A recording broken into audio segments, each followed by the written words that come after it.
What's happening, everybody? Justin, Bridgewater's Finest on YouTube, Blockbuster_guy on Twitter, and it's that time of year again. Time to talk a little bracketology. Yes, folks, Selection Sunday has just passed us by. The NCAA Men's Division I basketball tournament is upon us here in the coming days, so we are going to get back to doing our series on who's going to win these games and who is going to come away as your 2015 NCAA Men's Division I National Basketball Champion. But before we start that and before we do anything else, I need to let you know I am running an NCAA pool this year through Yahoo Fantasy Sports, and I want you to be a part of it. It's a public pool. Anybody can join. What you're going to want to do is go to tournament.fantasysports.yahoo.com/T1/group/19803. I'll give you that number one more time, 19803. That is the group that I have set up. That will take you directly to the Bridgewater's Finest NCAA pool. It's public. It's open to anybody with a Yahoo account. I want your bracketology to go up against my bracketology. See who comes out on top. This is being presented in conjunction with the Flock as well as the NFL YouTube prognosticators. So we got a real good group in there already. So I'm going to pop that link right at the top here. Also, yes, I know, I'm wearing a hockey hat while talking about NCAA men's basketball. Big whoop. Want to fight about it?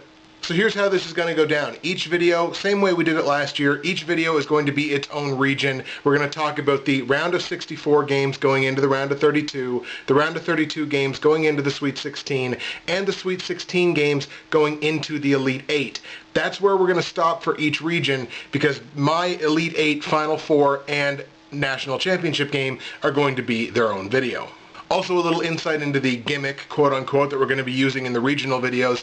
What we're going to be looking for here is, obviously, when I have an upset, the way I kind of define an upset, it's got to be at least 3 seeds difference between the teams, such as a 10 beating a 7 or an 11 beating a 6. Like, a 9 beating an 8 is really not an upset to me. Or, down the line, like a 2 beating a 1. They're the top 2 teams in the region. That's not an upset to me.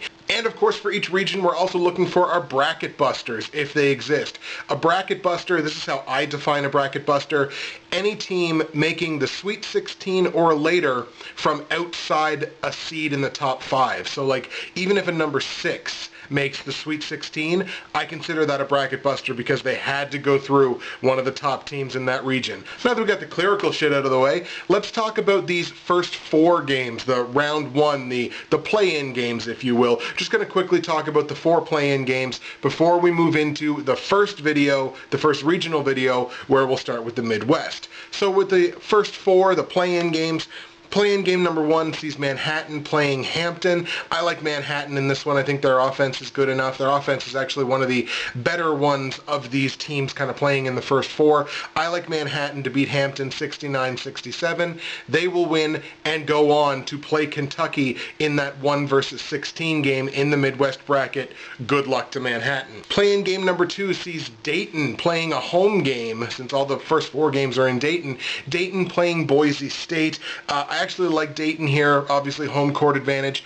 64-63, I think Dayton goes over Boise State, and that will give them the right to be the number 11 seed in the East region, the right to play Providence in the round of 64.